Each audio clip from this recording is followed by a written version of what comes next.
Jake in the UK. Jake, hello. Hey, Hi. how are you doing? Well, I know you're doing good because you already said. What can we help you with tonight?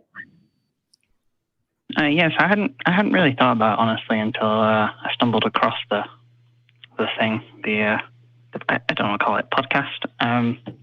So basically, I've been like masking throughout my whole childhood, like sort of trying to fit in, and I did it a lot through my young adulthood. And then when you were talking about like burning out, I was like, oh yeah, I do this. And then I kind of got to the point where I was just like no longer, like it was difficult to find out who I am or what I get along with. And I was just wondering if you'd had any similar experiences, or like if there was a way you'd found yourself, so to speak. Good English.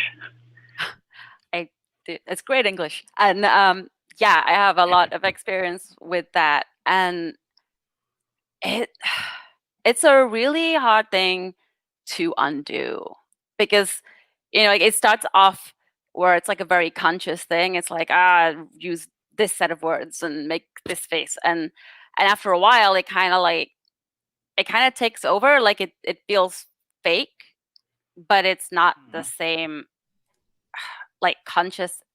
It's still like an effort, but it's not the same like conscious control over it sometimes. And it's really easy to kind of lose track of where we were at before all of that started. And if it starts really young, like if you've been doing this since you were 8 and now you're like, I don't know, like your 20s or whatever, like that's decades of this thing. And I kind of like, for me,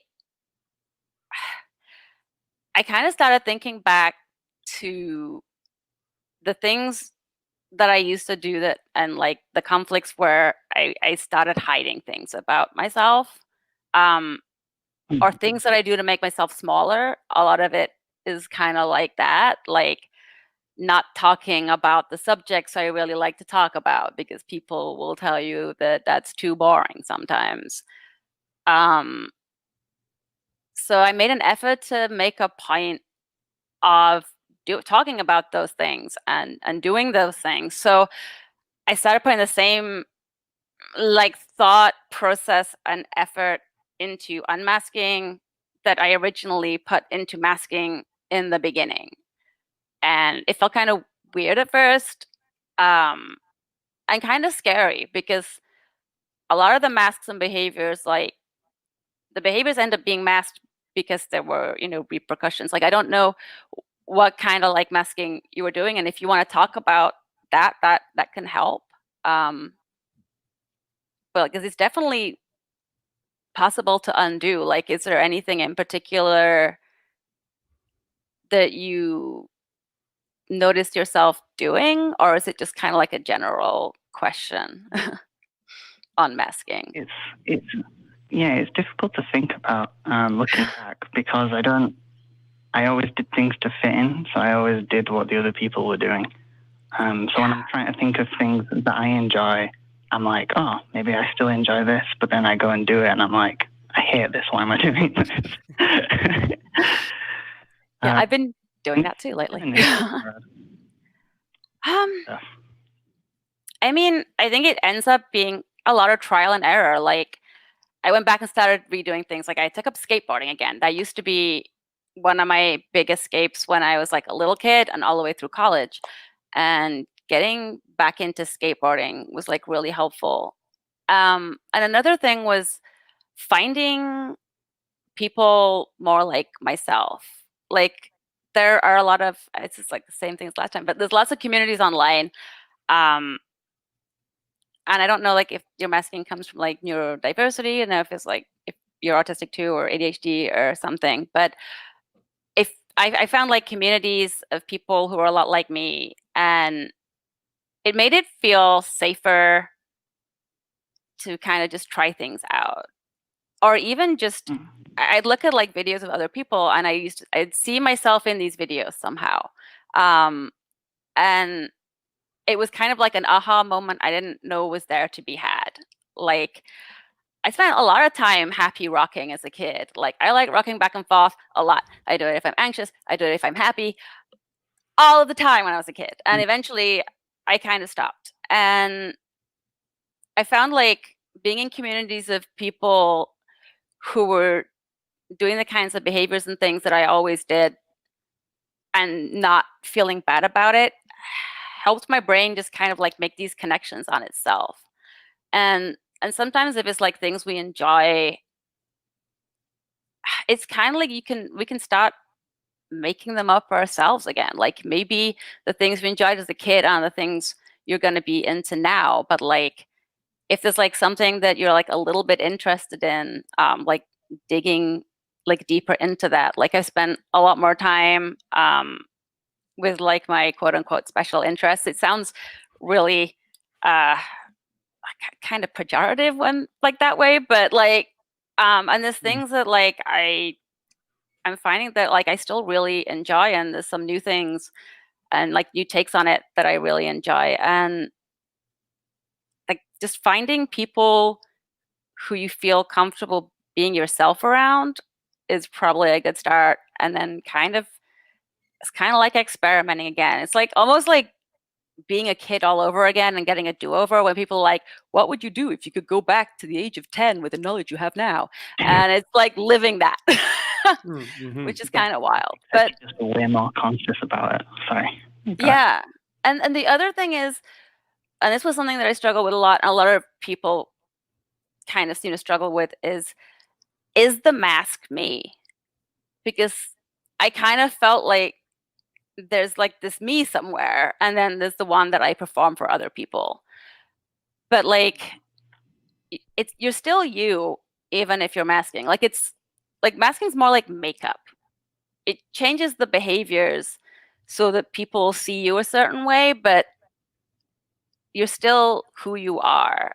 And like maybe there is some pleasure and joy in the things you do to fit in with other people, like if it's interest based. And if not, I also started talking about that more. Like before, I'd be like, and my friends would invite me to a Super Bowl game and I would pretend to care. And I'm like, no, Super Bowl, American football is stupid. It is a hill I'm willing to die on. And yeah, just being like kind of saying the thing I actually felt rather than thinking the thing I felt and then going over the should I say that or should I say this, and then saying the processed version. Like kind of let some of the unfiltered stuff out with people I felt safe with. Like I'm not gonna do that if I was at work with like a boss, but like the people that I'm close with, like I kind of stopped myself from second guessing everything I felt. And it was like really small stuff to begin with, and I'm still working on it. Like I've been masking, I guess, for like 30 years or so. I don't know at this point. And I don't know if I'm ever gonna get everything back, but just Yeah. you kind of yeah. If I can be a therapist about it for a moment, I think that, there may be some value in actively and intentionally trying to deconstruct some of these behaviors. But the through line in everything that Miss O just said is all about self-acceptance. It's about surrounding yourself with people that accept you or accept these things about you, these different cultures and communities that say, this is okay, this is beautiful, this is good. And telling yourself that, hearing it from other people as much as you need to, until you can say it to yourself, that's when you're going to become more comfortable being yourself. And that's a lifelong journey. We all want to be comfortable with ourselves, but maybe not too comfortable. And that's okay. That's part of the process. It's not to go all the way to the other side of the pendulum, but to maybe give a little bit more room for you to be an authentic version of yourself with other people. Yeah, I really like how this started from somber and now it's all sweet and feel goody. I like that. Yay. That's our brand. Thank you so much for calling, Jake. And Facebook, I kind of hate Facebook for a long time, but there are a lot of really good private closed groups.